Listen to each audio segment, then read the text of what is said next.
মোসা এবং ফেরাউনের বিল হাক্কি সত্য ঘটনা। তার মানে এখন যেটা বলা হবে এটা মিথ্যা। বলেন বলেন আল্লাহ বলেন আমি সত্য ঘটনাটাও যেমন তেমন ভাবে না, যথাযথভাবে তোমাদেরকে আমি শোনাচ্ছি। হ্যাঁ, এটা শুনলে কি হবে? লিকৌমি ইউমিনুন, যে জাতির ভেতরে আমি আল্লাহর প্রতি বিশ্বাস আছে এই ইমানদারদের জন্য আমি বর্ণনা করছি কি হয়েছিল। শোনো, তোমরা তো ওই সময় ছিলে না। ইন্না ফিরআউনা আলা ফিল আরদি, অবশ্যই ফেরাউন এই জমিনের ভেতরে ছিল একজন স্বৈরাচার, সন্ত্রাসী, সীমা লঙ্ঘনকারী। আমি একটা শব্দ যদি বানিয়ে বলি, যারা এখানে বসেন তাদের জিজ্ঞাসা করেন, আমি আয়াতটা বাংলাদেশের সাথে মিলিয়েছি। বলেন তো আল্লাহ ১৫০০ বছর আগে না হাজার হাজার বছর আগের ঘটনা এটা? এই নাজিলি হয়েছে এই ঘটনাটা ১৫০০ বছর আগে। তিনি বললেন এই পৃথিবীর জমিনে একজন ফেরাউন ছিল, সে ছিল সীমা লঙ্ঘনকারী। কি করেছিল সে? ওয়াজআলা আহলাহা শিয়া, এই জমিনে ওর দেশের মানুষের ভেতরে দলে বিদলে মানুষকে বিভক্ত করে রেখেছিল। আমাদের বাংলাদেশের দিকে তাকান, এই ৫৪ বছরে বহু মানুষ এই দেশে দায়িত্বে এসেছে, তাদের একমাত্র টার্গেট ছিল ইসলাম যেন এক জায়গায় হতে না পারে। এবার একটু ৮টা দল ইসলামী এগুলো একটু এক জায়গায় এসেছে, অনেকের মাথা খারাপ হয়ে গেছে। ফেরাউনের অভ্যাস ছিল এই, ওর কর্মসূচি দিয়ে রেখেছিল এরা যেন এক জায়গায় হতে না পারে। এদের দলে বিদলে বিভক্ত করতে করতে ছোট ছোট দল বানিয়ে দাও। এ বাংলাদেশে এমনও দল আছে, উনি সভাপতি, ওনার ছেলে সেক্রেটারি, আর কেউ নেই। কি আমি বানিয়ে বললাম? জেলখানায় আমার সাথে একজনের দেখা হয়েছিল, ওনার নাম আব্দুল মতিন। উনি হচ্ছে আল্লাহর দলের সভাপতি সারা বাংলাদেশের। ওনারে বললাম যে ভাই আপনি তো সভাপতি, সেক্রেটারি কে? বলছে আমার ছেলে। আর লোক বলছে আর কেউ নেই। ওইটাও একটা দল, আল্লাহর দল। এরকম দলে বিদলে বিভক্ত করে রেখেছে। ৭৩টা দল চলছে বাংলাদেশে এখন, শুধু নিবন্ধিত দল ৪৯টা।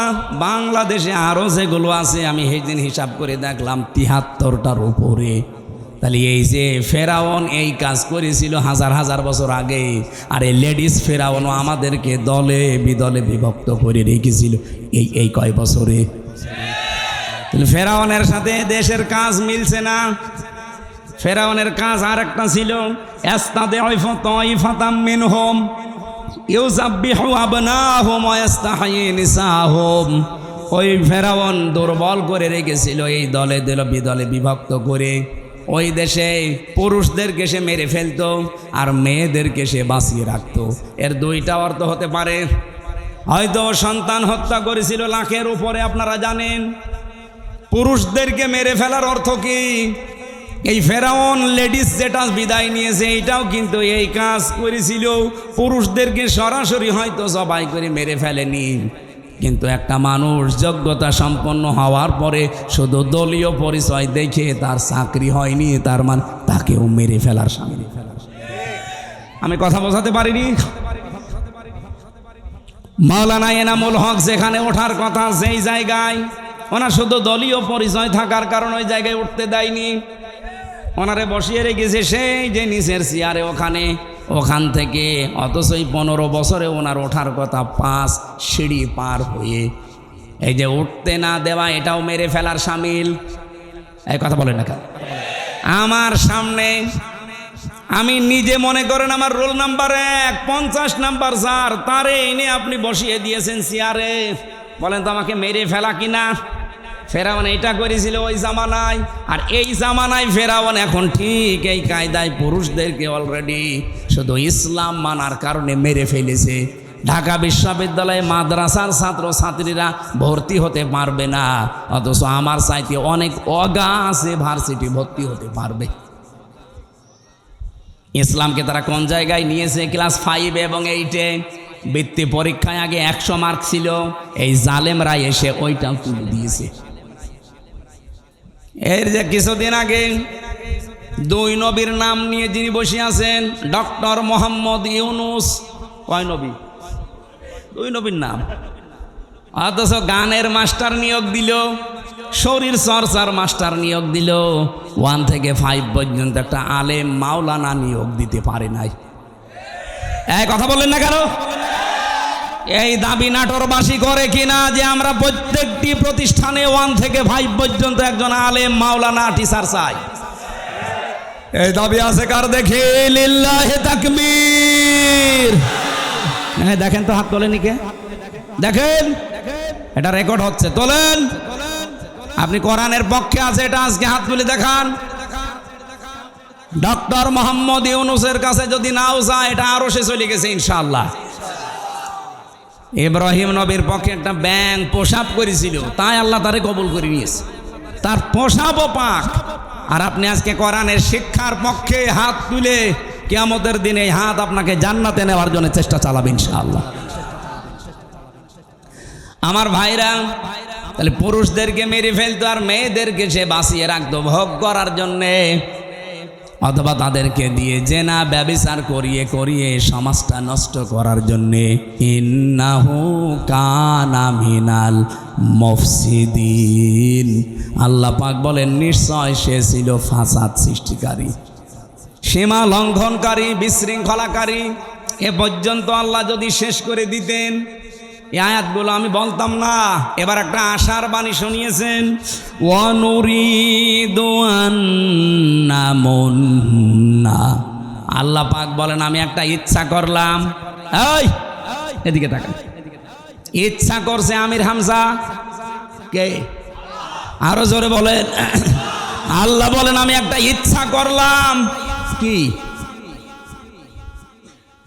আন্না মুন্না, আমি অনুগ্রহ করব, দয়া দেখাবো। আলাল্লাযীনা, তাদের উপরে। আলাল্লাযীনা ইসতুদঈফু ফিল আরদ, এই জমিনের ভেতরে ফেরাউন যাদেরকে দুর্বল করে রেখেছিল, জুলুম, অত্যাচার, নির্যাতনের স্টিম রোলার চালিয়ে যাদেরকেও দুর্বল করে রেখেছিল ওই বনি ইসরাইল মুসা নবীর দলকে, আমি চাইলাম, আমি আল্লাহ ইচ্ছা করলাম তাদেরকে জমিনে একটু কিছু দয়া দেব। কি দয়া দেব? ওয়ানাজআলাহুম আইম্মাতান, আমি চাইলাম যে তাদেরকে জমিনের নেতা বানাবো। আল্লাহ কিন্তু নেতা বানার আরম্ভ করে দিয়েছে। এই কথা বলেন না কেন? এতটুকু না, ওয়ানাজআলাহুমুল ওয়ারিসিন, আমি চাইলাম এই জমিনের উত্তরাধিকারী তাদেরকে বানিয়ে দেব। আমার তো মনে হচ্ছে খাপের খাপ মুমতাজের বাপ মিলে যাচ্ছে। এখন যদি মনে করেন না ওদের সাথে মেলছে, আমাদের সাথে মেলে না, আপনার সাথে মেলবে কি করে? আপনার আদর্শ আছে, আপনার চরিত্র আছে।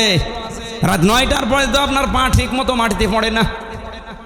আপনার চরিত্র কিসের? আপনি লাল পানি খান, আপনি ডাইল খান, আপনি বাবা খান। আল্লাহ কাদের উপরে দয়া করেছে এটা দেখা লাগবে।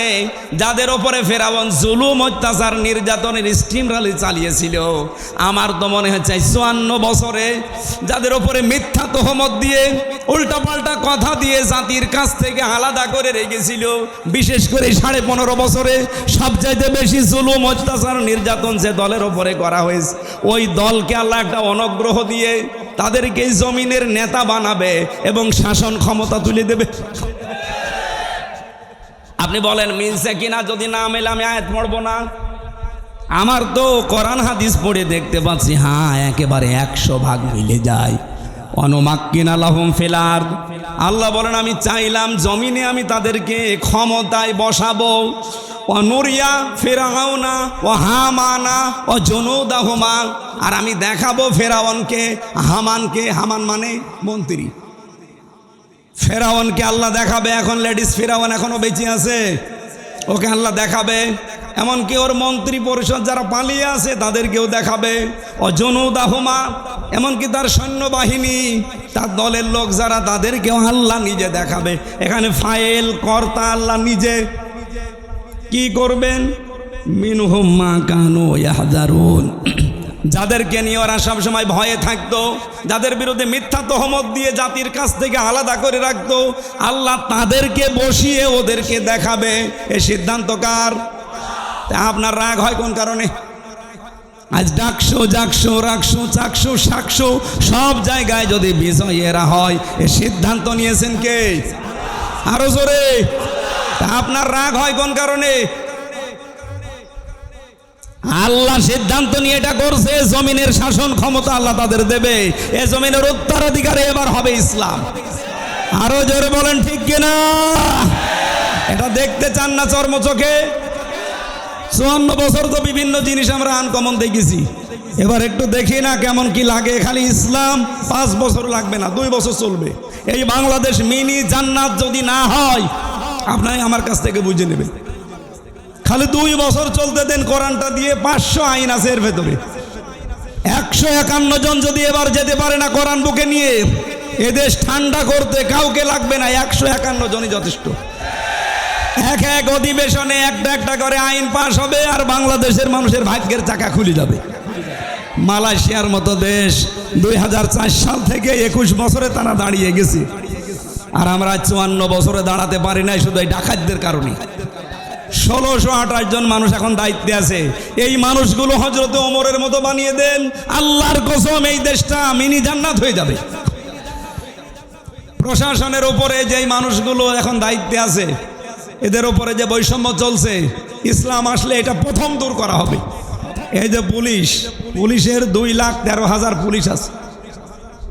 আগের জামানার কথা বাদ দিলাম, জালেমদের সময়, এখন প্রায় 2 লাখ পুলিশই অন্তত ভালো, 13,000 একটু খারাপ আছে।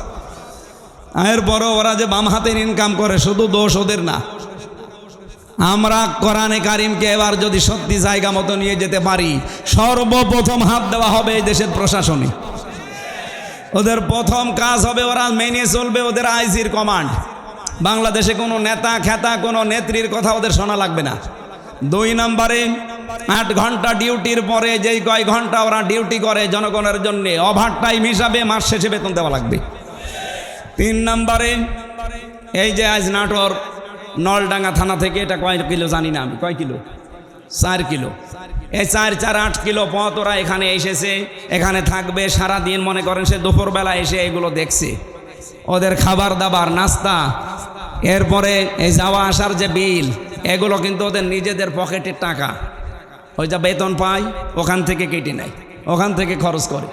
অথচ ওর ওপরে ওর মা বাবা স্ত্রী সন্তান সবগুলো ডিপেন্ডেন্ট। কথা বলেন না কেন? তো ও কি করবে? ওই 32,000 টাকা দিয়ে যখন চলে না, তখন ওই মাম হাতের ইনকাম করে, আর তখন ওদের খারাপ বলি। একটা মানুষ খারাপ হয় কেন? ওই রাস্তাটা বন্ধ করে দেন, ও খারাপ হবে না। পুলিশ যদি এখানে কেউ থাকে, আপনি তারা জিজ্ঞাসা করে দেখেন, আজকে যদি সে দুপুরে এখানে এসে থাকে, খাবার খাওয়া, চা নাস্তা খাওয়া, যাওয়া আসার সব বিল ওর পকেটের। কেন? ও কি ওর বাবার কাজ করছে না আমাদের কাজ করছে? যে সমাজের কাজ যখন করবে, এই বিল সমাজের অথবা সরকারের দেওয়া লাগবে না? এটা দেওয়া হয় না। এরকম প্রত্যেক জায়গায়। আমি যে ওসিকে পড়াতাম কুষ্টিয়ায়, সেই 11 সালে, ওনার বেতন ওই সময় মনে হয় কত 42,000 টাকা ছিল, আমার সঠিক মনে নেই। 42,000 টাকা বেতন, অথচ ওনার বউ আর মেয়ে আর ছেলে 3 জন ঢাকাতে যে ফ্ল্যাট নিয়ে থাকে, 52,000 টাকা বেতন। তো কি ফেরেশতা জিবরাইল দিয়ে যাবে? এই কারণে শেষে একটু এদিক এদিক করে বলতে, হুজুর দোয়া করেন আল্লাহ যেন মাফ করে দেয়। আমি জোয়ার যা দেখছি, সারা দেশে যে জোয়ার উঠেছে, সরা নসরের আয়াতগুলো মনে হচ্ছে আল্লাহ এই মাত্র বাংলাদেশে আবার নাজিল করল। বিশেষ করে ডাকসু আর জাকসুর পরে অনেকে এখনো চাপাবাজি করছে, যা ডাকসু কি হয়, কি হয় মানে? আপনার এত ভয় কেন? কোরআনে কারিমে আল্লাহ জানিয়েছিলেন, কোরআনের কথা তো আর মিথ্যা হওয়া সম্ভব না। ইদা জা নাসরুল্লাহি ওয়াল ফাত, যখন আসবে আল্লাহর সাহায্য, তখন আপনি বিজয় দেখতে পাবেন। আর বিজয়ের সূচনা কি, নমুনা কি, সিমটাম কি, চিহ্ন কি, এগুলো আল্লাহ একটা একটা করে দিচ্ছেন। ওয়ারাআইতান নাসা ইয়াদখুলুনা ফি দীনিল্লাহি আফওয়াজা, আপনি হে নবী আপনি দেখতে পাবেন দলে দলে পালে পালে মানুষ ইসলামে প্রবেশ করছে। ইসলাম মানে জামাত ইসলামী না, ইসলাম মানে যারা দিন কায়েম করতে চায় জমিনে, এটাই আসল ইসলাম। এদেশে বহু ইসলাম আসে, তারা দিন কায়েম করতে চায় না, তারা আরো বিরোধিতা করে। এই কথা বলেন না কেন? এই জন্য অনেক আলেম লেগে গেছে ইসলামী আন্দোলনের বিরুদ্ধে।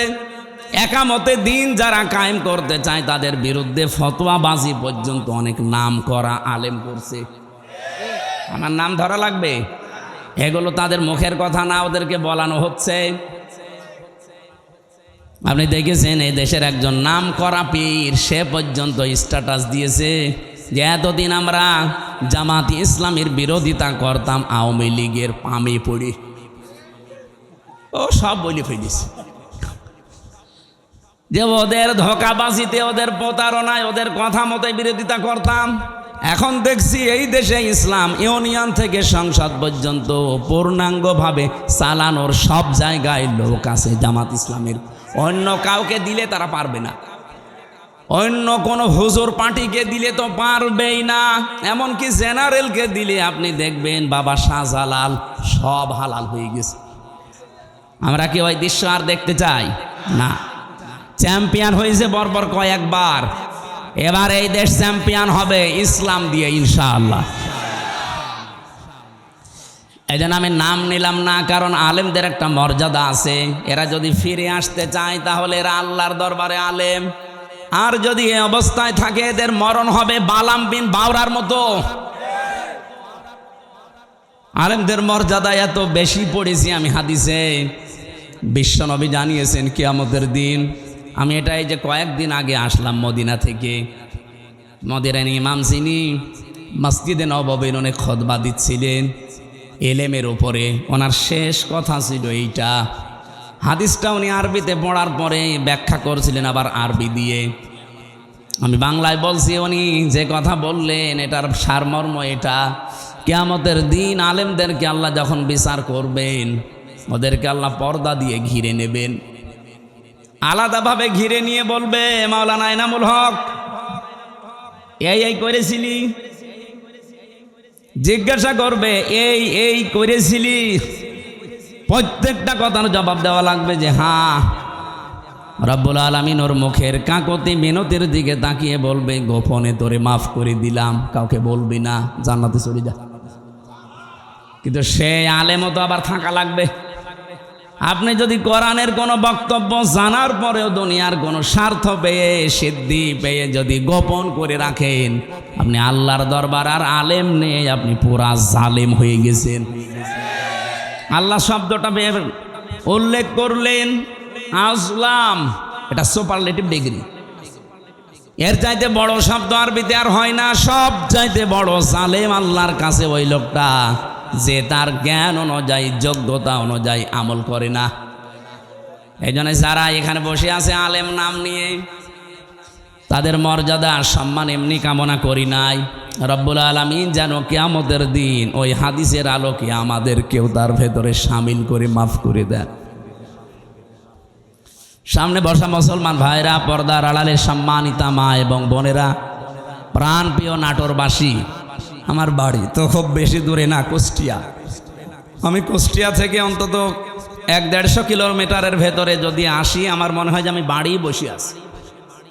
এর চাইতে একটু দূরে গেলে মনে হয় যে পাশের গ্রামে গেলাম। তো যেহেতু পাশাপাশি আছে, এখনও 100 কিলো হয়নি, 80 কিলো আর 15 কিলো, 95 কিলো।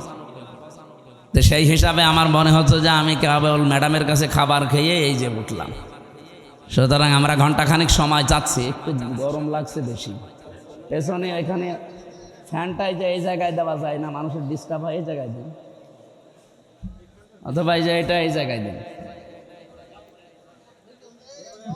আরে ভাই কি কাকে কি বলেন? যারা দায়িত্বে আছে এদের বলেন না কেন? আর এখানে হাঁ করে বসে আছেন কোন কারণে? এই শিবির কি করেন আপনি? ধরেন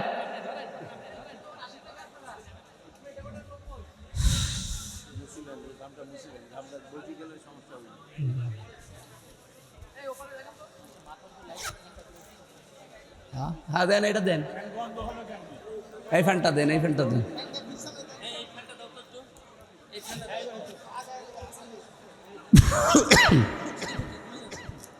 সরিয়ে দেন,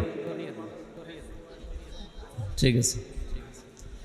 সুবহানাল্লাহ আলহামদুলিল্লাহ লা ইলাহা ইল্লাল্লাহ, সুবহানাল্লাহ আলহামদুলিল্লাহ লা ইলাহা ইল্লাল্লাহ, লা ইলাহা ইল্লাল্লাহ মুহাম্মাদুর রাসূলুল্লাহ। ঠিক আছে, আওয়াজ বন্ধ করেন। হ্যাঁ বসেন, এবার বসেন। আমার ভাইরা, কোরআনে কারিম থেকে আমি যতটুকু বাস্তবতা বুঝেছি, আমার বয়স কম হতে পারে আপনার তুলনায়, কিন্তু বিশ্ব দেখা আপনার তুলনায় অনেক এগিয়েছে আল্লাহ আমাকে। আমি দেখেছি এই পৃথিবীর ময়দানে কাউকে যদি আল্লাহ দিন কায়েমের জন্য কবুল করেন, তাকে আল্লাহ কয়েকটা জিনিস আগে দিয়ে দেন। সূরা শূরার 13 নম্বর আয়াতে এটা আপনি পাবেন, শেষের দিকে আছে, আল্লাহু ইয়াজতাবি ইলাইহি মাইয়াশা ওয়া ইয়াহদি ইলাইহি মাইয়ুনিব। রব্বুল আলামিন বলেন, আমি আল্লাহ যাকে এজেতেবা করি, পছন্দ করি, মনোনীত করি, নির্বাচিত করি, যাকে আমার ভালো লাগে, এই মানুষটাকে আমি দুনিয়াতে দিন কায়েমের জন্যে নিয়োজিত করে দেই। ও পৃথিবী একদিকে দিয়ে দেবেন, দিন কায়েমের আন্দোলন ওর কাছে একদিকে আল্লাহ করে দেবে। আল্লাহ বলেন, আমি কেন করি জানো? ওয়া ইয়াহদি ইলাইহি মাইয়ুনিব। যে লোকটা দুনিয়াতে মন থেকে আমি আল্লাহর দিনের দিকে সত্যিকার অর্থে ফিরে আসতে চাই, তাকে আল্লাহ এইভাবে নির্বাচিত করেন। আপনি আন্দাজে আসতে পারবেন না, আপনার মন আগে দিনের দিকে ফিরে আসা লাগবে ইখলাসের সাথে। সুতরাং এই দেশে যারা দিন কায়েমের জন্য চেষ্টা চালায়, আপনি বিশ্বাস করতে পারেন আল্লাহ আপনাকে সবার ভেতর থেকে বেছে নিয়েছেন, নির্বাচিত করেছেন, পছন্দ করেছেন, মনোনীত করে ফেলেছেন। এর আগের শব্দে আপনি তাকান, যারা মুখস্থ আছে আপনি দেখেন যে বাড়িতে সূরা শূরার 13 নম্বর আয়াতের শেষের আগে আছে, কাবুরন আলাল মুশরিকিনা মা তাদউহুম ইলাই।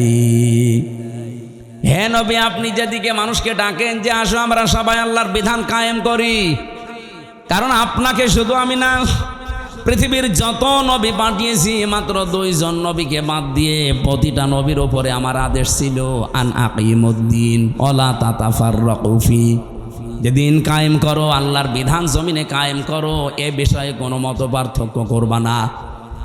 আজ যে আলেমরা এই দেশে টাকা খেয়ে দিন কায়েমের বিরুদ্ধে ফতোয়া দেন, আপনি মাজারের বিরুদ্ধে ফতোয়া দেন না, যেখানে প্রকাশ্য শিরিক হয়, বেদাত হয়। ইসলাম যারা কায়েম করতে চান তাদের বিরুদ্ধে আপনি লাগেন। হ্যাঁ, তাদের পদ্ধতি ভুল হতে পারে, কিন্তু তারা তো দিন কায়েমের বাইরে মানুষের তৈরি করা আইন কায়েম করতে চায় না। আপনি যদি সাহায্য করতে না পারেন, মুখ বন্ধ করার দরকার ছিল আপনার। আর আপনি আরো মানুষের ভেতর বিভ্রান্ত ছড়ানোর জন্য আলেম নাম নিয়ে জালেমের মতো কাজ করছেন। রব্বুল আলামিন জানিয়েছেন, হে নবী, আপনাকে শুধু না, এর আগে বড় বড় নবীদের নাম আল্লাহ নিয়েছেন।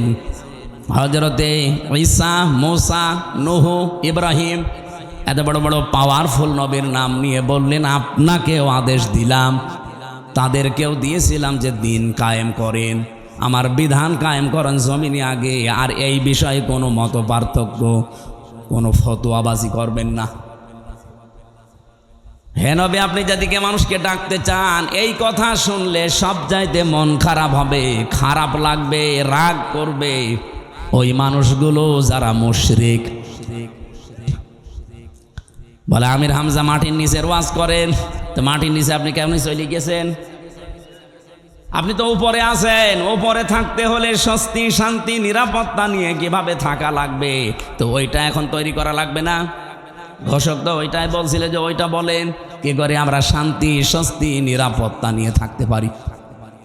আজকে কষ্টে আমার গণসংযোগ ছিল, পথসভার শেষ কথা বলেছি, এবার যদি ইসলাম এদেশে আসে, আল্লাহর কসম এই কুষ্টিয়ার ময়দান থেকে আগে দূর করা হবে চাঁদাবাজি। এই কুষ্টিয়ার বুকে চাঁদাও থাকবে না, বাজিও থাকবে না। আপনিও এই দেশের নাগরিক, আমিও এই দেশের নাগরিক, আপনাকে চাঁদা দেওয়া লাগবে মানে? আমি কি চাঁদের দেশ থেকে এসেছি? এটা সম্ভব, শুধুমাত্র ইসলামকে আপনি এনে দেন, 5 বছর লাগবে না। বাংলাদেশ থেকে 5 দিনে চাঁদাবাজি ঝাঁটিয়ে বিদায় করা হবে বঙ্গোপসাগর। কোনোদিন তার মুখে আপনি সাদা এ শব্দও শুনবেন না, কারণ ঔষধ কি দেওয়া লাগে ওটা আমার জানা আছে। এ পৃথিবীতে যত বড় অপরাধ আল্লাহ তত বড় শাস্তি দিয়েছেন। দেখবেন জেনা করে যদি বিবাহিতা যারা, তাদেরকে পাথর মেরে মেরে ফেলা লাগবে। আপনি একটা করে দেখেন, এই নাটোরের পুরুষ যারা, তাদের স্বপ্ন দোষ বন্ধ হয়ে যাবে। জেনা করা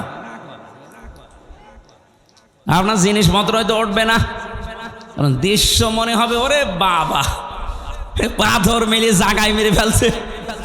আপনি যেটা দিয়ে জেনা করবেন ওই জিনিস নষ্ট হয়ে যাবে।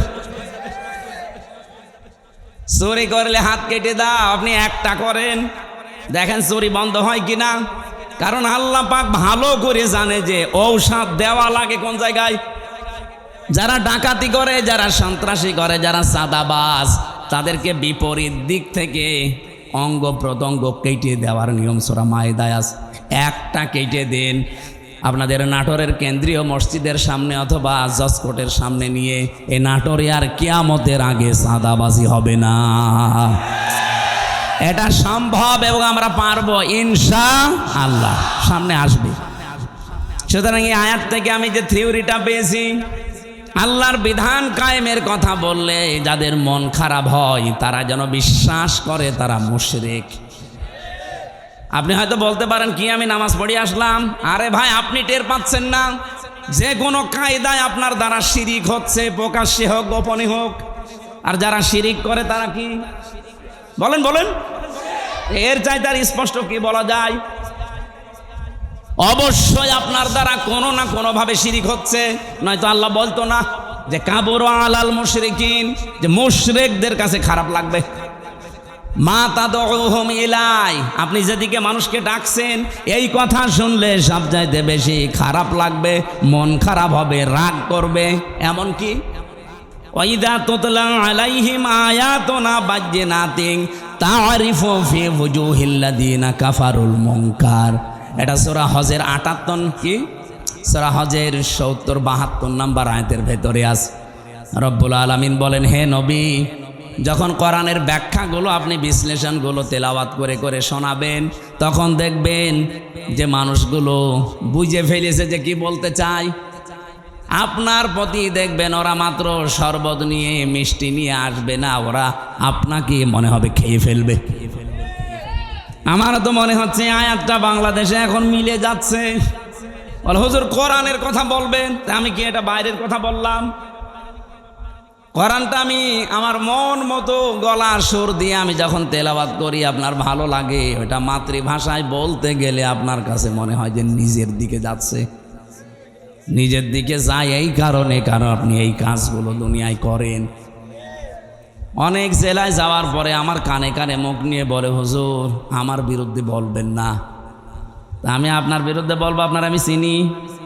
কোথায় আমার বাড়ি কুষ্টিয়ায়, কোথায় আপনার বাড়ি সেই সিলেট, মৌলভীবাজার, সুনামগঞ্জ, সেই দোয়ারা বাজার, যেতেই লাগে 2 দিন। তা আমি আপনাকে জীবনে দেখে নিয়ে চিনি না, আপনার বিরুদ্ধে বলবো কেন? যে না, আপনি যা বলেন আমি দেখি আমার বিরুদ্ধে যাই। তার মানে আপনি ওই কাজ করেছেন। জেলে যাওয়ার আগে একবার গিয়েছিলাম খুলনা রূপসা থানা। আমি আলোচনা শুরু করব হঠাৎ করে, সেই সময় তো একেবারে রমরমা জালেমদের, উনি ওই এলাকার সভাপতি, ওই ফ্যাসিস্টদের এসে আমারে বলছে, হুজুর মাটির নিচের ওয়াজ করবেন? আমি বললাম না। ওপরের ওয়াজ করবেন? হ্যাঁ। ওপরের ওয়াজ যদি করেন, ওপরে আপনাকে আমি একটা সাবজেক্ট বলে দেই, পারিবারিক জীবন নিয়ে কথা বলবেন। ঠিক আছে, আপনি আমার যেখানেই লাগাবেন আমি ঘুরে ফিরে দিন কায়েমের কথাই বলবো, কারণ এইটাই আসল কাজ। এইটা না হলে জীবনেও এই দেশে বসবাস করার উপযুক্ত পরিবেশ আপনি পাবেন না। বলেন তো, খালি 2 জন নবী বাদ দিয়ে পৃথিবীর কোন নবীর জীবনে আমি পড়ে পাইনি যে তাকে আল্লাহ আদেশ দেয়নি। প্রত্যেকটা নবীকে, খালি 2 জন নবীকে আল্লাহ বলেন না, একটা আদম আলাইহিস সালাম আর একটা সুলাইমান নবী। কারণ আদম নবীর সময় মানুষজন ছিল না, আর সুলাইমান নবী ওনার বাবার কাছ থেকে রাজত্ব পেয়েছিলেন, তো উনি আবার কি কায়েম করবে? বাকি কোন নবীর জীবনী পড়ে আমি পাইনি যে তাদেরকে আল্লাহ নির্দেশ দেয়নি যে আনাকিমুদ্দিন, দিন কায়েম করো। নামাজ পড়া যেমন ফরজ, এমনকি বহু নবীর জীবনে আমি পড়েছি তাদের জীবনে নামাজ ছিল না, তাদের জীবনে রোজা ছিল না, কিন্তু তাদের জীবনে দিন আল্লাহর বিধান কায়েম করা লাগবে এইটা ছিল। আল্লাহর বিধান আরো আছে যেগুলো ওইগুলো। আমার ভাইরা, এখান থেকে আপনার জন্য আমার যেটা বক্তব্য, যদি আপনার মন খারাপ লাগে তাহলে আপনি বুঝে নেবেন যে আপনার দ্বারা যেহেতু শিরিক হচ্ছে আর আপনি মুশরিক, মুশরিকের কোনো ইবাদত কবুল হওয়ার সম্ভাবনা আছে। এতটুকু বললেন কি আছে আপনি জানেন? কোরআনে কারিমে এত কঠিন কথা মুশরিকদের বিরুদ্ধে, অকদিমনা ইলা মা আমিলু মিন আমালিন ফাজআলনাহু হাবাআম মানসুরা। কিয়ামতের দিন মুশরিকদের আমল নামাটা আল্লাহ এভাবে দেখবে, যেই দেখবে শিরিকের ওটা ধুলি কণার মতো মুখের উপরে নিক্ষেপ করবে। আজ তো শুনতে খারাপ লাগছে, কিয়ামতে কোটি কোটি মানুষের সামনে যখন নিজের কাজ কারবার ধোলার মতো নিক্ষেপ হবে তখন টের পাবেন।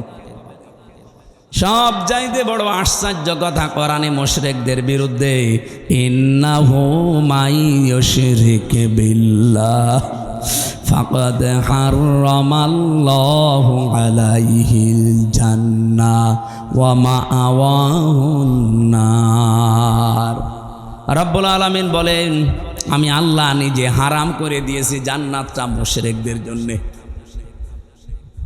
অথচ বাংলাদেশে বহু মানুষ যে শিরিক করে ও জানেও না। এই জন্যই তো তাফসীর মাহফিলের আয়োজন করেছে। আমরা জেনে হোক না জেনে হোক শিরিক করে যদি মুশরিকি হয়ে যায়, তা কিসের ঈদগায় মাহফিল দিয়েছেন, কিসের মসজিদ বানাচ্ছেন? আশা করছে আপনার আজকে বিবেক খুলবে। আরে ভাই, আপনি আমল না করেন, ইমানটা নিয়েও যদি যেতে পারেন তাও তো জাহান্নামে যাওয়া লাগবে না। আর ইমানও আপনি এনেছেন, শিরিকও করছেন, আপনি জান্নাত আপনার জন্য হারাম। এতটুকু আল্লাহ যদি শেষ করে দিতেন আমি আয়াত বলতাম না, ও মাওয়াহুন নার, আল্লাহ তার আশ্রয়স্থল বানাবে জাহান্নাম। আমার তো আয়াত পড়ার পরেই বাংলাদেশের দিকে তাকিয়ে ভয় হয়, এদেশের বহু মানুষ অলরেডি শিরিক করে জাহান্নামী হয়ে গেছে। নাটোরবাসী বড় ভালোবাসি আপনাদের পাশের জেলা, খুব ভালো করে খেয়াল করে দেখেন শিরিক জীবনে হচ্ছে কিনা। বলতে পারেন যে না, আমার জীবনে শিরিক নেই। কে বলেছে আপনাকে? শিরিকের এক কথায় জবাব হচ্ছে আল্লাহ যেটা পারে ওইটা অন্য কেউ পারে, এই কথা বিশ্বাস করার নাম শিরিক। বলেন এবার আপনার জীবনে আছে কিনা? এখানে খুব বেশি নড়াচড়া হচ্ছে না, আর বন্ধ করা লাগবে। আল্লাহ যেটা পারে পৃথিবীর অন্য কেউ এটা পারে, এই বিশ্বাস করার নাম। বলেন বলেন, আপনি দেখেন তো আপনার ভেতরে আছে কিনা। সন্তান দিতে পারে কে? পৃথিবীর অন্য কারো ক্ষমতা আছে? সে মরা পীর হোক আর জীবিত পীর হোক।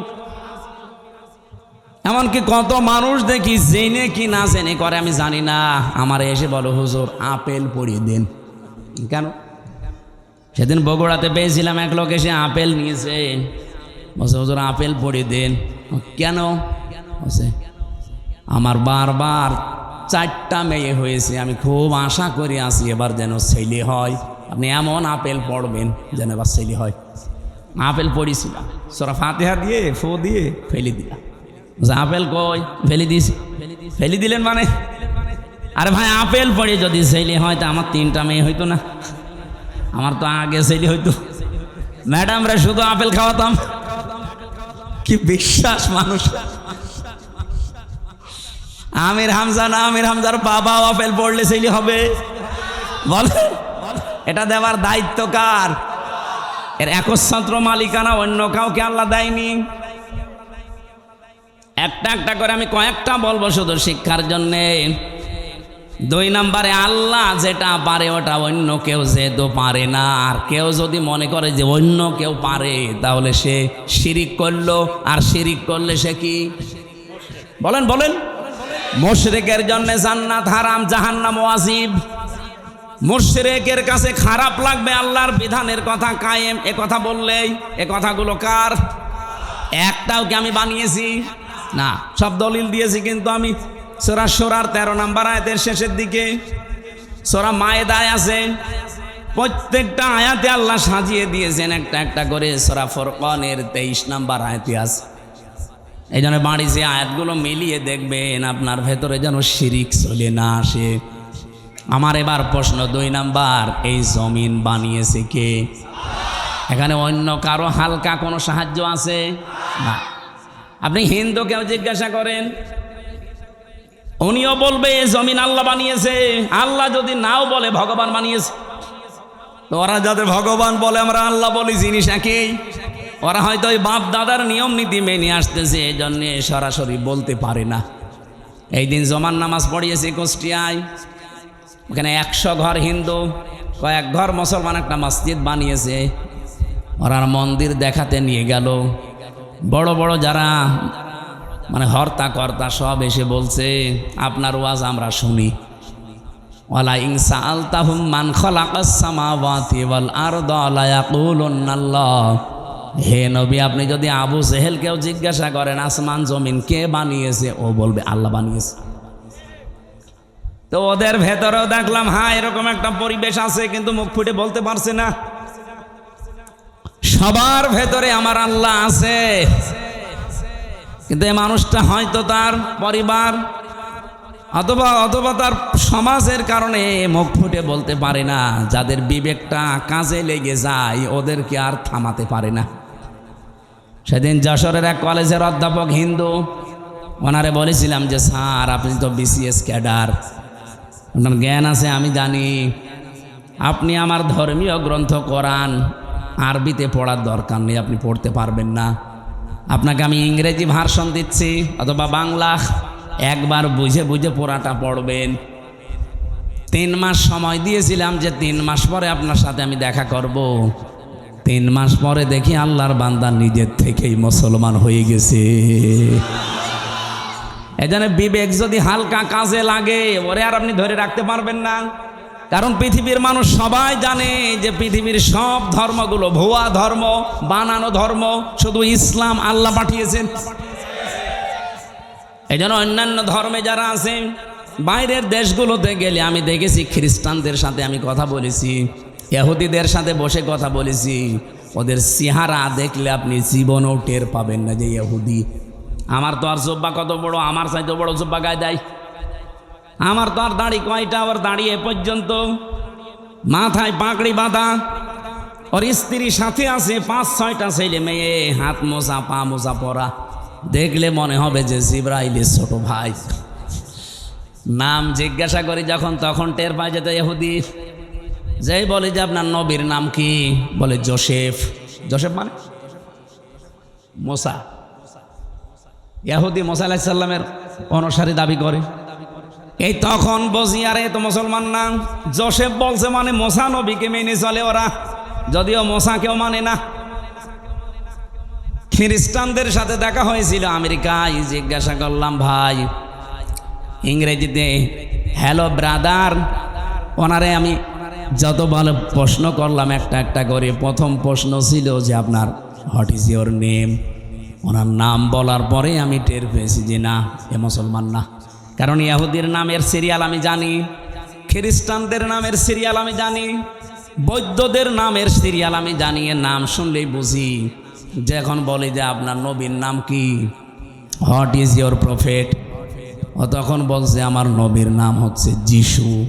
যিশু মানে ঈসা। বলেন তো এই যে মানুষগুলোকে প্রথমে দেখলে আপনি জীবনেও সাইন করতে পারবেন না।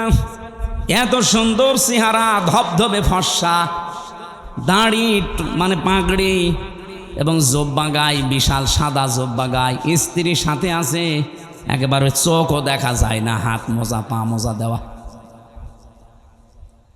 বাস্তবতা যেটা আমি এখান থেকে নিয়ে আসতে পারি, ওই মানুষগুলো আজ মুশরিক, ওই মানুষগুলো আজ শিরিক করছে। শুধুমাত্র যদি বিবেকটা একটু কাজে লাগাতো এই পৃথিবীর কোনো ধর্মে মানুষ থাকা সম্ভব না ইসলাম ছাড়া। খালি বিবেকটা মানুষ কাজে লাগায় না, এই জন্য বিভিন্ন ধর্মে প্রায় 4,500 ধর্ম এখন দুনিয়ায়। কত? 4,500। বাইরের দেশগুলোতে গেলে এগুলো আরো বেশি দেখা যায়। মালয়েশিয়াতে আমি যে বিশ্ববিদ্যালয়ে গিয়েছিলাম, ওখানে 120টা দেশের ছেলে মেয়েরা পড়ে।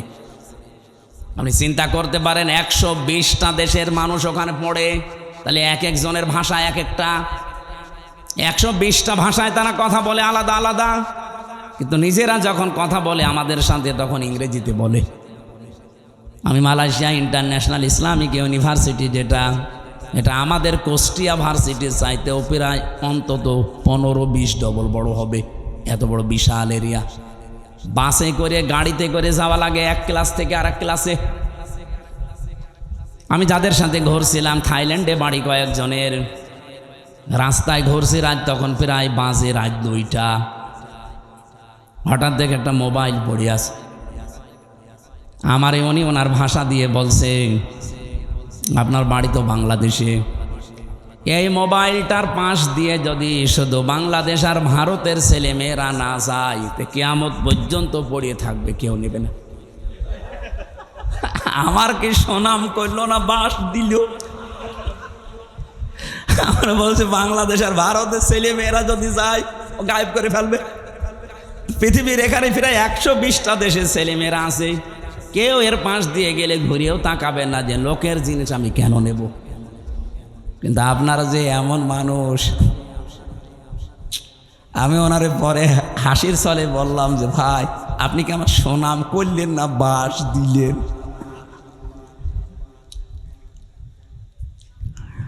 আমি যে কথা তুলেছিলাম, আজ বিবেকটা কাজে লাগিয়ে একটা বিসিএস ক্যাডার মাত্র 3 মাসের ভেতরে, উনি আরবিও পড়ে নাই, শুধু বাংলা আর ইংরেজি ভার্সন পড়ে অলরেডি মুসলমান হয়ে গেছে। আর আপনার কি হয়েছে? এবার আসেন, যারা বিশ্বাস করে যে জমিন আসমান আল্লাহ বানিয়েছে, আবু জেহেল যদি বিশ্বাস করে থাকে, না কিছু লাগবে না, একটু ভালো করে শোনেন তো। আপনি কোন দিকে তাকান? আপনি ওয়াজ দিয়েছেন, আপনি যদি না শোনেন, না আরো অ্যাক্টিভ হওয়া লাগবে। এভাবে ক্লাস করে মানুষ? আপনি কি পাস? না, আপনি তো মানে ক্লাস করতে হলে অ্যাক্টিভ হওয়া লাগে।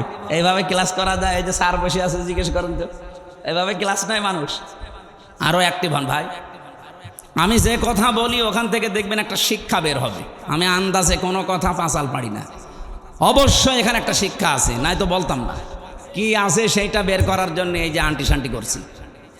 রব্বুল আলামিন বলেন, যেহেতু আসমান আর জমিন আমি বানিয়েছি, আলাহুল খালক ওয়াল আমরু তাবারাকাল্লাহু রব্বুল আলামিন।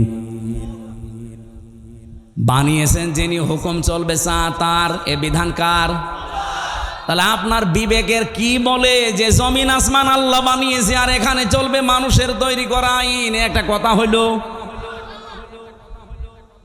তাহলে আল্লাহ যেটা পারে ওইটা অন্য কেউ, তাহলে জমিন আল্লাহর বিধান চলবে, আল্লাহর এখানে অন্য কারো বিধান চলতে পারে না। যদি অন্য কারো আইন, অন্য কারো বিধান আপনি চালাতে চান, আপনি অবশ্যই শিরিক করছেন। আর শিরিক করলে লোকটা কি? এইরকম মুশরিকের কাছে আল্লাহর বিধানের কথা বললে মন পাওয়া যাবে? তার কি হবে? রাগ হবে, গা জ্বলবে, মারতে আসবে। তাহলে বাংলাদেশে এবার বলেন তো, 92% মুসলমান আমরা না 92% মুশরিক? আমাদের রাগ হয় কেন? দোষ তো আপনার না, আপনি শিরিক করে ফেলছেন। জমিন আল্লাহর, আপনি নিজে বলছেন এখানে আইন চলবে আল্লাহর, অথচ আপনি এমন এক দল করেন যে দল আল্লাহর আইন বিশ্বাস করেন। তাহলে আপনার শিরিক হচ্ছে না? আর এই কথাটা আমি একটু বাংলা ইংরেজি আরবি মিলে বলতে গেলে আপনার রাগ হয় না? এরপরও আমি জানি কিছু মানুষের মন ফিরবে না, কারণ ওদের আবু জেহেলের মতো খতম করে দেওয়া। খাতামাল্লাহু আলা কুলুবিহিম ওয়া আলা সামিইহিম ওয়া আলা আবসারিহিম গিশাওয়া ওয়া লাহুম আযাবুন আযীম। হে নবী, আমি ওদের অন্তরের উপরে মোহর লাগিয়ে দিয়েছি। আপনি যতই সুন্দর করে বলেন, নবীজি আবু জেহেলের কাছে 350 বারের উপরে দাওয়াত নিয়ে গেছে, এরপরও লোকটার মন তৈরি হয়নি। আমার মনে হয় 350 বার না, আমি তো আপনার কাছে এই 11.5 বছর তো আমি ময়দানে, 3 বছর না জেলে ছিলাম, বাকি সময় তো বহুবার আপনি আমার আলোচনা, আলেমদের আলোচনা শুনেছেন, এরপরও আপনার পরিবর্তন হয় না। আলেমরা কি কোনো দিন বলেছে এই জমিনে আমরা আমার বাবার আইন তৈরি করতে চাই? সবারই এক কথা সামারাইজ করে দেখবেন, সবাই বলতে চাই এই জমিনে আমরা আল্লাহর আইন চাই।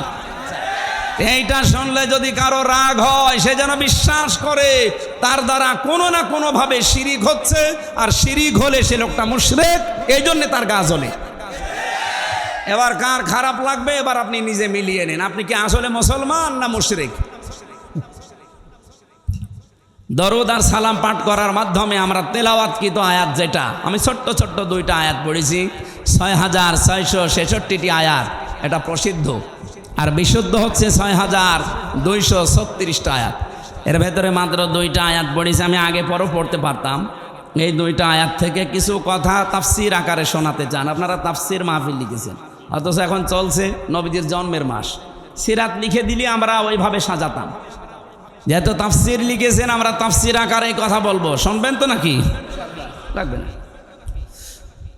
আমি আগে একটু তেলাওয়াত করে তাফসিরের যে মূল নীতি আছে 15টা একটা একটা করে বলবো, এরপরে আমরা ভেতরে যাব।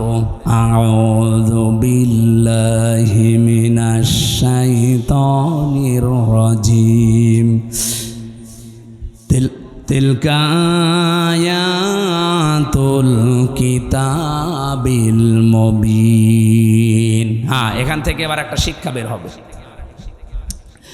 রব্বুল আলামিন বলেন তিলকা, এই আয়াতুন, এটা বহু বচন। এই আয়াতগুলো যেগুলো এখন আপনাদের সামনে আমি বলবো, এই আয়াতগুলো হচ্ছে আল কিতাব। কিতাবের আগে আলিফ লাম আছে, এরপরে আছে মুবিন। আল্লাহ পাক বলেন এটা স্পষ্ট কিতাবের আয়াত। আমার প্রশ্ন হচ্ছে, কোরআন কি স্পষ্ট না অস্পষ্ট? না না, আপনার বলা ঠিক হয়নি। আপনি তো স্পষ্ট না কোরআন আপনার কাছে, এনামুল ভাই বললে বলতাম। আপনার এখন যদি আমি পেটে বম মারি, তিলকা মানে কি বলতে পারবেন?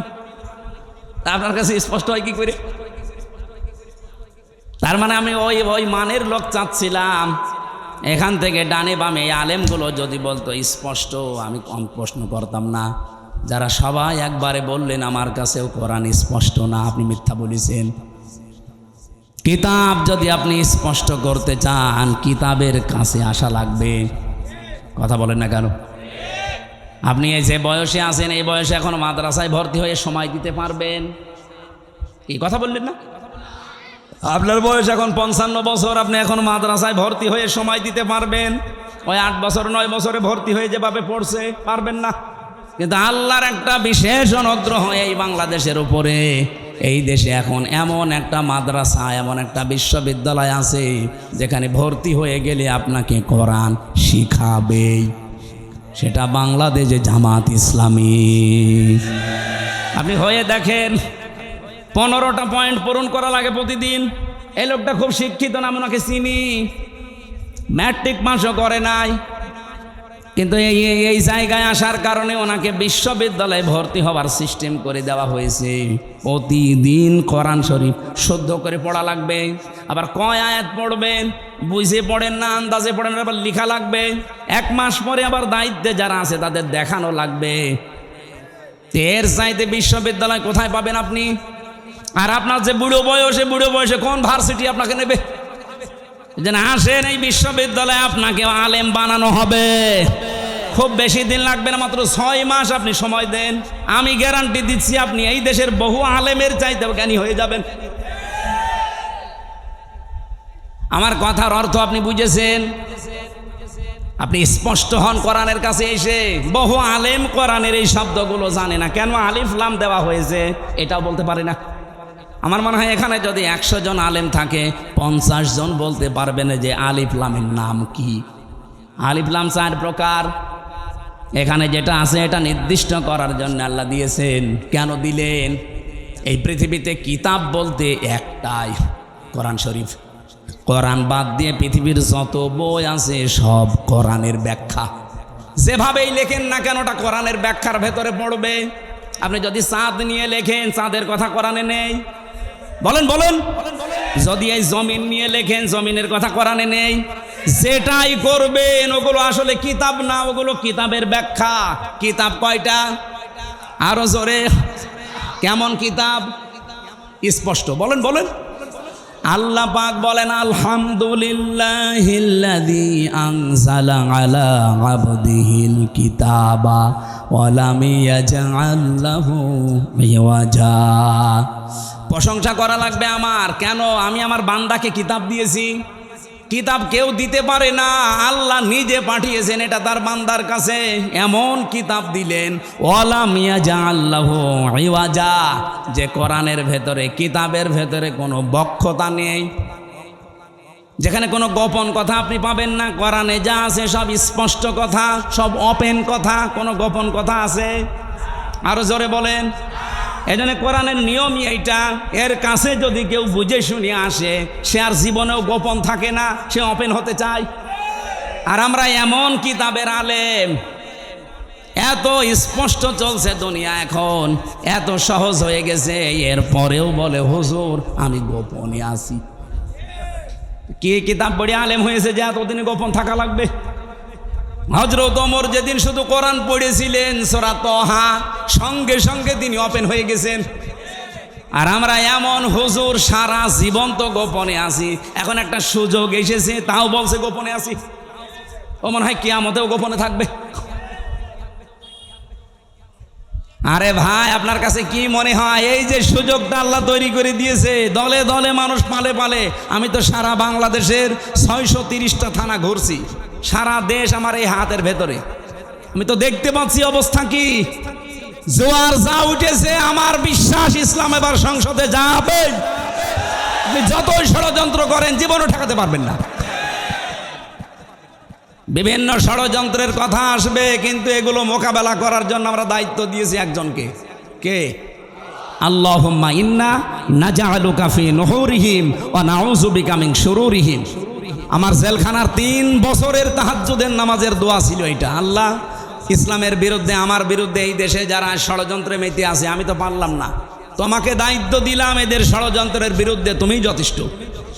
আল্লাহ পারবে না ইনশাল্লাহ? উনি যে পারবে তার প্রমাণ জাহাঙ্গীরনগর, যেখানে টয়লেটের ভেতরে নামাজ পড়া লাগতো ইশারায়, সেখানে আজ আল্লাহু আকবার ধ্বনি উঠতেছে। সুবহানাল্লাহ বলতে পারেন না? সংসদেও ইনশাআল্লাহ আল্লাহু আকবারের ধ্বনি এবার যাবে। এখনো যারা আলেম, যারা ইমাম, যারা খতিব, এরা যদি বলে যদি আমি ইসলামের পক্ষে কাজ করি আর ইসলাম যদি এবার না যায় তাহলে আমার ইমামতি থাকবে তো? আরে ভাই, আপনি ইমামতি নিয়ে আসেন, ইমামতি থাকবে না মানে? শুধু ইমামতি থাকবে না, ওই কমিটির উপরে আর নির্ভরও করা লাগবে না। ইসলাম গেলে আপনার বেতন দেওয়া হবে রাষ্ট্র থেকে। পশ্চিমবঙ্গে আমি বেশি থাকতাম আগে, কারণ এই সমস্ত জায়গায় তো আল্লাহর ওলিরা আসতে দিত না।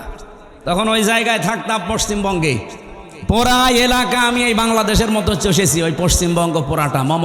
মমতা ব্যানার্জি ওই দেশের ইমামদের সাথে, খতিবদের সাথে মিলে দেখলাম আর একটা হিন্দু দেশ, অথচ ওখানে ইমাম, মুয়াজ্জিন, খাদেম আর খতিব 4 জনের বেতন দেওয়া হয় রাষ্ট্র থেকে।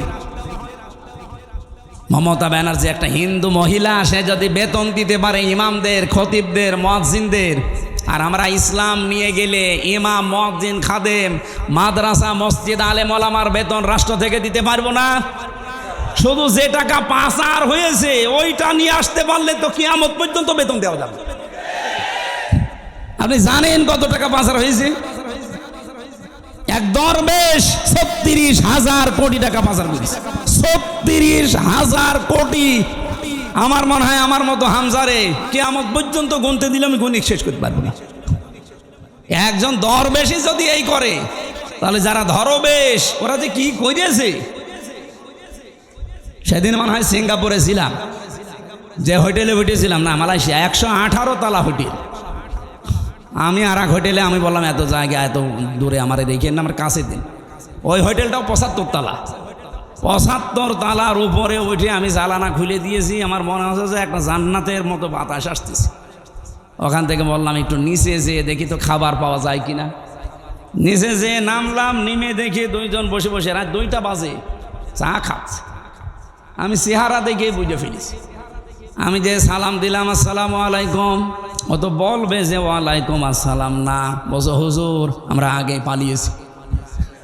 আরে একটা সালামের জবাব হইল, আমি দিলাম আপনার সালাম আর আপনি বলছেন আমরা আগেই পালিয়েছি। কি বলেন আপনি? না, ওই 4 তারিখে দেখলাম যে ভালো না, চলে এসেছি। তাই আপনি এই হোটেলে আছেন, অথচ আপনার তো শুনেছি যে 620টা বাড়ি। কত? 620টা বাড়ি ওর। না না, ওই যে ভূমি মন্ত্রী ছিল যেটা সাইফুদ্দিন জাবেদ নাকি না, ওর সাথে আর এক শয়তানও আছে। বলছো হুজুর আমার সাহেব পাড়া আছে মালয়েশিয়ায়, আমার কানাডাতে বাড়ি আছে বেগমপাড়া, লন্ডনে আছে, এই যে এখানেও আছে পাশের রাষ্ট্র সিঙ্গাপুরে, কিন্তু আমি যেতে পারি না। এই দেশে 20 লাখ বাঙালি থাকে, আমি যদি বাইরে যাই আমার ভত্তা পানি ফেলবে। খুব গোপনে আসি, নামি না। এই যে রাত 2টো বাজে নেমেছি, আপনি আমার জন্য দোয়া করে। দোয়া আপনার জন্য আসবে, কি দোয়া করব? এখন দোয়া করলে তো বদ দোয়া হবে। আপনি কি করেছেন? 620টা বাড়ি মানুষ বানায়, আমার একটা বাড়ি, তাই আমি মনে হয় বছরে 2-3 মাস থাকতে পারি, বাকি সব সময় রাস্তায় থাকি। আপনি কবে থাকবেন বাড়িতে? এই জন্য এদেশের আলেম ওলামারা এখনো সে ভয়ে চিন্তায় আছে। কোনো ভয় নেই, আপনার কোনো চিন্তা নেই। ইসলাম এবার আসবেই, আর আপনারা সবচাইতে বেশি সুযোগ সুবিধা পাবেন, সে কওমি বলেন, আলিয়া বলেন, খারেজি বলেন, যাই বলেন। কিন্তু কিছু আলেম নামধারী এদেরকে বা আমার রামরা এখনো পর্যন্ত পেছনে লেগে আছে। জামাত ইসলামী বাংলাদেশের বিপক্ষে একটা কথা লাগিয়ে দেন, এরা আসলে নাকি মাদ্রাসার বেতন বন্ধ করে দিব। এটা শয়তান বিশ্বাস করবে? এটা আপনার কথা না, আমরাও জানি। আপনাকে দিয়ে রাম আর বামরা বলাচ্ছে।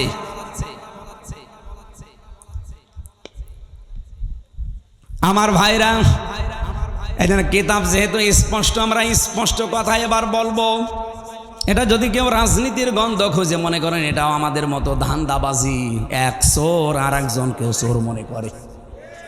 কি কথা বলেন না কেন?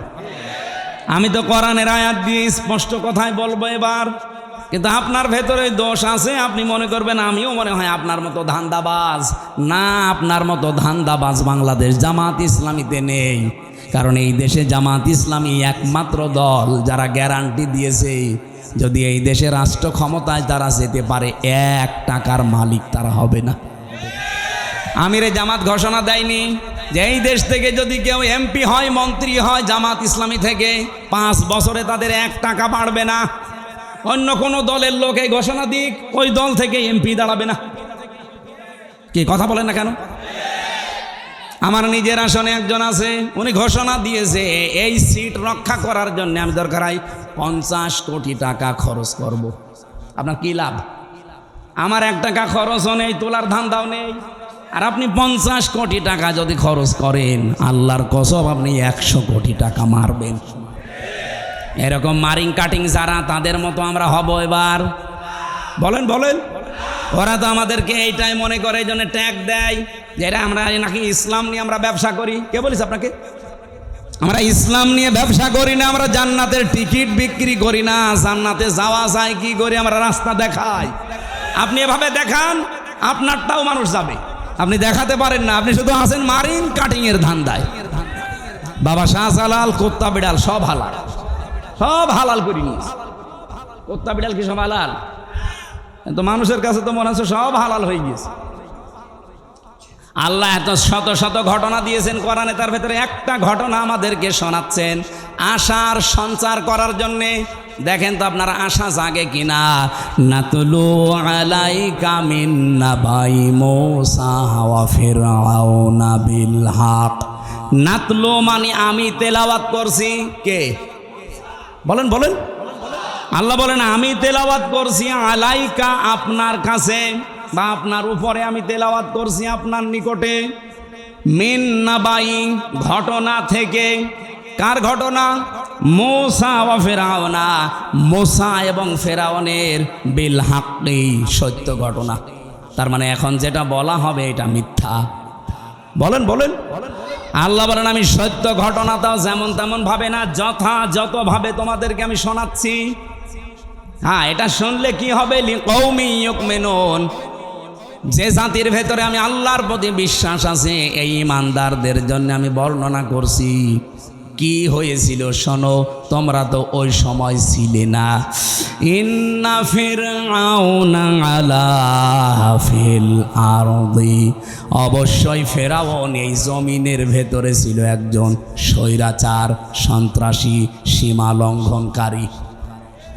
আমি একটা শব্দ যদি বানিয়ে বলি, যারা এখানে বসেন তাদের জিজ্ঞাসা করেন, আমি আয়াতটা বাংলাদেশের সাথে মিলিয়েছি, বলেন তো আল্লাহ ১৫০০ বছর আগে না হাজার হাজার বছর আগের ঘটনা এটা? এই নাজিলি হয়েছে এই ঘটনাটা ১৫০০ বছর আগে। তিনি বললেন এই পৃথিবীর জমিনে একজন ফেরাউন ছিল, সে ছিল সীমা লঙ্ঘনকারী। কি করেছিল সে?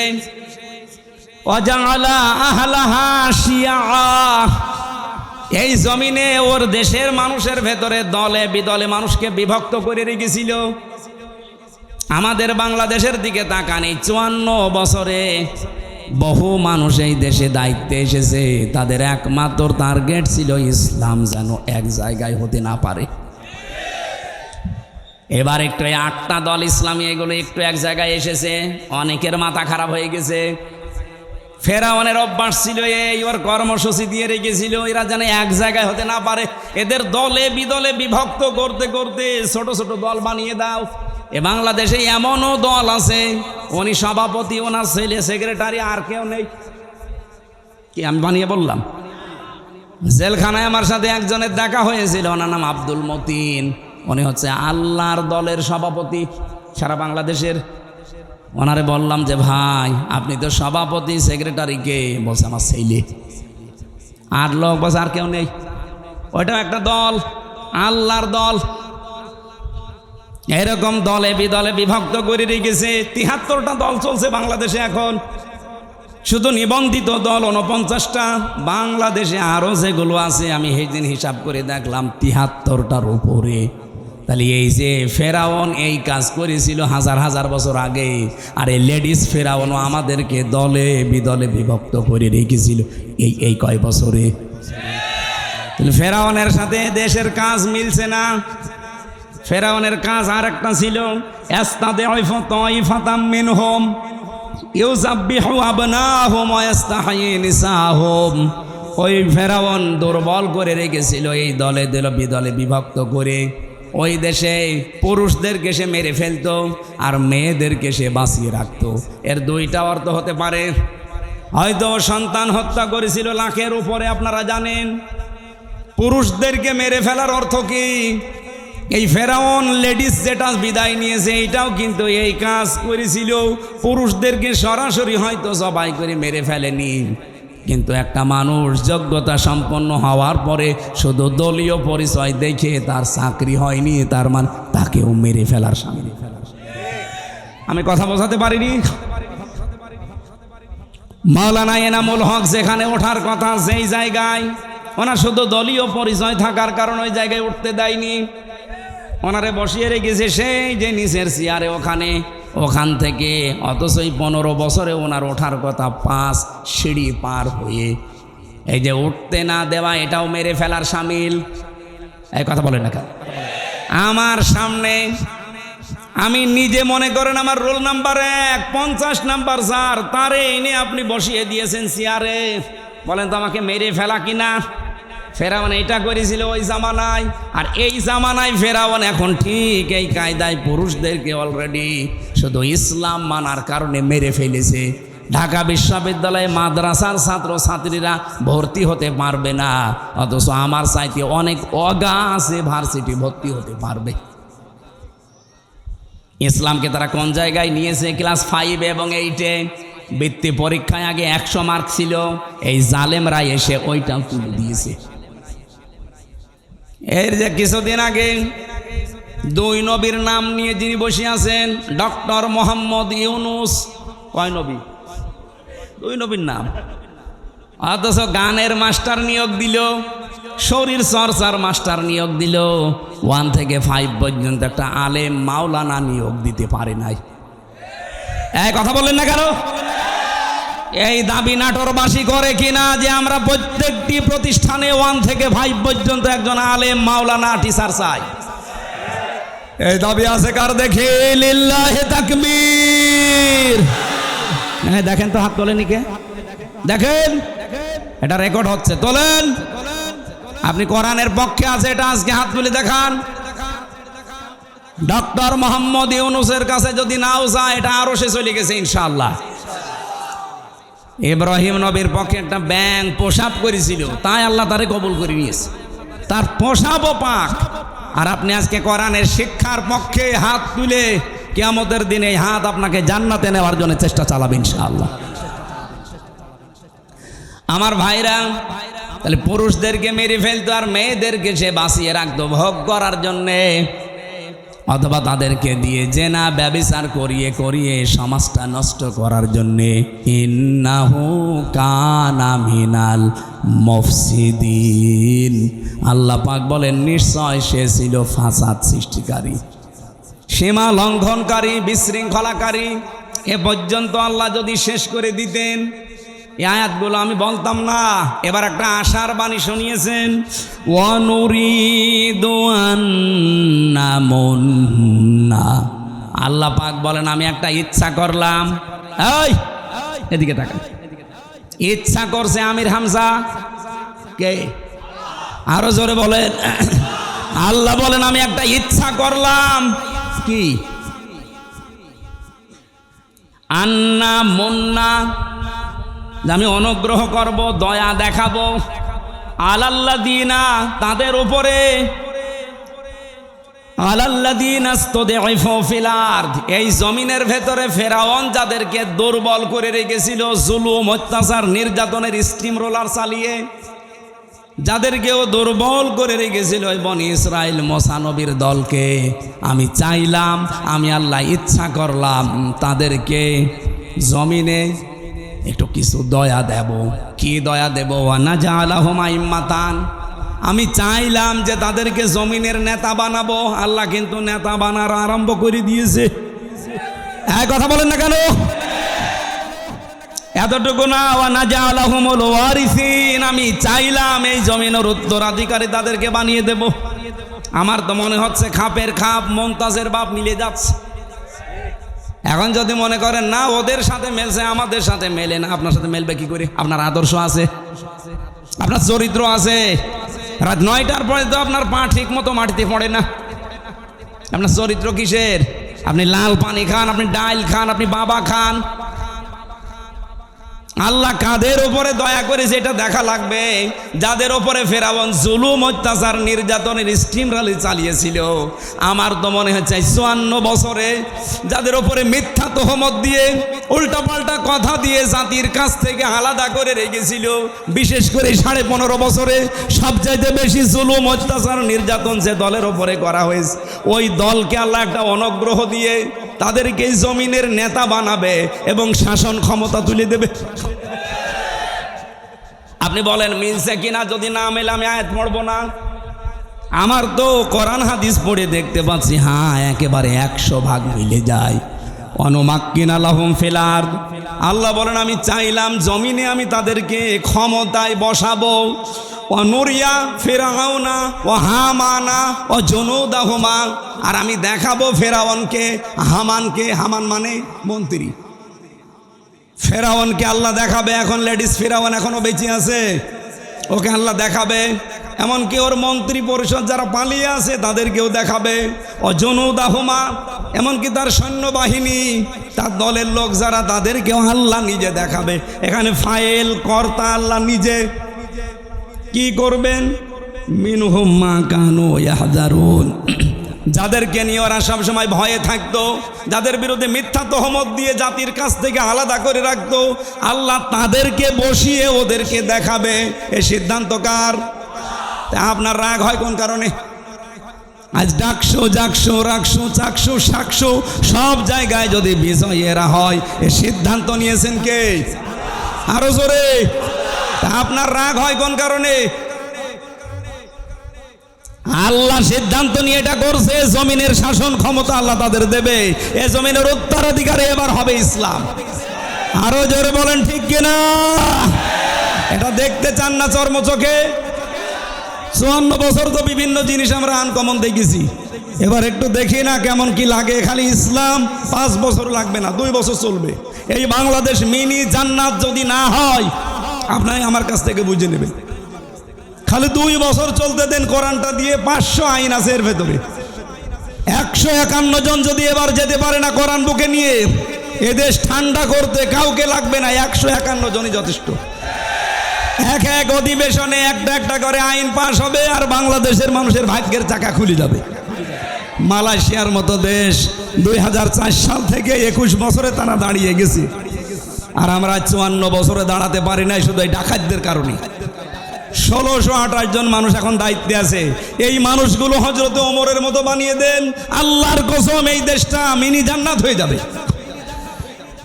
প্রশাসনের উপরে যেই মানুষগুলো এখন দায়িত্বে আছে, এদের উপরে যে বৈষম্য চলছে, ইসলাম আসলে এটা প্রথম দূর করা হবে। এই যে পুলিশের 2,13,000 পুলিশ আছে। আগের জামানার কথা বাদ দিলাম, জালেমদের সময়, এখন প্রায় 2 লাখ পুলিশই অন্তত ভালো, 13,000 একটু খারাপ আছে। এরপরও ওরা যে বাম হাতের ইনকাম করে, শুধু দোষ ওদের না। আমরা কোরআনে কারিমকে এবার যদি সত্যি জায়গা মতো নিয়ে যেতে পারি, সর্বপ্রথম হাত দেওয়া হবে এই দেশের প্রশাসনে। ওদের প্রথম কাজ হবে, ওরা মেনে চলবে ওদের আইজির কমান্ড। বাংলাদেশে কোনো নেতা খেতা কোনো নেত্রীর কথা ওদের শোনা লাগবে না। 2 নম্বরে 8 ঘন্টা ডিউটির পরে যেই কয় ঘন্টা ওরা ডিউটি করে জনগণের জন্য, ওভার টাইম হিসাবে মাস শেষে বেতন দেওয়া লাগবে। 3 নম্বরে এই যে আজ নাটোর নলডাঙ্গা থানা থেকে, এটা কয় কিলো জানি না আমি, কয় কিলো, 4 কিলো, এই 4-8 কিলো পথ ওরা এখানে এসেছে, এখানে থাকবে সারাদিন। মনে করেন সে দুপুরবেলা এসে এগুলো দেখছে, ওদের খাবার দাবার নাস্তা, এরপরে এই যাওয়া আসার যে বিল, এগুলো কিন্তু ওদের নিজেদের পকেটের টাকা। ওই যা বেতন পায় ওখান থেকে কেটে নেয়, ওখান থেকে খরচ করে। অথচ ওর ওপরে ওর মা বাবা স্ত্রী সন্তান সবগুলো ডিপেন্ডেন্ট। কথা বলেন না কেন? তো ও কী করবে? ওই 32,000 টাকা দিয়ে যখন চলে না, তখন ওই মাম হাতের ইনকাম করে, আর তখন ওদের খারাপ বলি। একটা মানুষ খারাপ হয় কেন? ওই রাস্তাটা বন্ধ করে দেন, ও খারাপ হবে না। পুলিশ যদি এখানে কেউ থাকে, আপনি তারা জিজ্ঞাসা করে দেখেন, আজকে যদি সে দুপুরে এখানে এসে থাকে, খাবার খাওয়া, চা নাস্তা খাওয়া, যাওয়া আসার সব বিল ওর পকেটের। কেন? ও কি ওর বাবার কাজ করছে না আমাদের কাজ করছে? যে সমাজের কাজ যখন করবে, এই বিল সমাজের অথবা সরকারের দেওয়া লাগবে না, এটা দেওয়া হয় না। এরকম প্রত্যেক জায়গায়। আমি যে ওসিকে পড়াতাম কুষ্টিয়ায়, সেই 11 সালে, ওনার বেতন ওই সময় মনে হয় কত 42,000 টাকা ছিল, আমার সঠিক মনে নেই। 42,000 টাকা বেতন, অথচ ওনার বউ আর মেয়ে আর ছেলে 3 জন ঢাকাতে যে ফ্ল্যাট নিয়ে থাকে, 52,000 টাকা বেতন। তো কি ফেরেশতা জিবরাইল দিয়ে যাবে? এই কারণে শেষে একটু এদিক এদিক করে বলতে, হুজুর দোয়া করেন আল্লাহ যেন মাফ করে দেয়। আমরা এবার আর দোয়া না, এবার একেবারে এই যে 151 জন যদি যেতে পারে, একটা একটা করে আইন পাশ হবে, আপনারাও শান্তিতে থাকবেন। প্রশাসনে হোক, বিচার ব্যবস্থায় হোক, ইসলামী অর্থনীতিতে হোক, সবাই আমরা এই দেশটাকে সাজিয়ে নিতে চাই। সুতরাং এই দেশে আর চাঁদাবাজি হবে না, এদেশে মানুষ মার্ডার হবে না, ধর্ষণ বললাম না, সব নদশ বন্ধ হয়ে যাবে। আল্লাহ রাব্বুল আলামিন এরকম একটা পরিবেশ আমরা চাই না। মেয়েরা যারা এসেছে তাদের সম্মান দেবেন, কারণ এই পৃথিবীতে আল্লাহ যখন কারো উপরে রাজি হয়, খুশি হয়, তখন তার বাড়িতে একটা মেয়ে পাঠায়। সুতরাং আমার প্রতি আল্লাহ খুশি হয়েছে, আমার বিশ্বাস, কারণ তিনটা মেয়ে আল্লাহ আমাকে দিয়েছে। এই 3টা মেয়ের উপরে যদি আমরা দায়িত্ব পালন করি, 1 নম্বরে তাকে পেয়ে খুশি হওয়া, 2 নম্বরে তার ভালোবাসা আদর করা, তার পেছনে খাওয়া দাওয়া করানো যে খরচ আছে, 3 নম্বরে তাকে দিনের শিক্ষা দেওয়া, 4 নম্বরে সৎ পাত্রে পাত্রস্থ করা।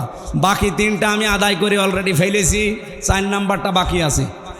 যদি আমি করতে পারি, নবীর হাদিস যে এই মেয়েটাই আমাকে জান্নাতে পৌঁছিয়ে দেবে ইনশাআল্লাহ।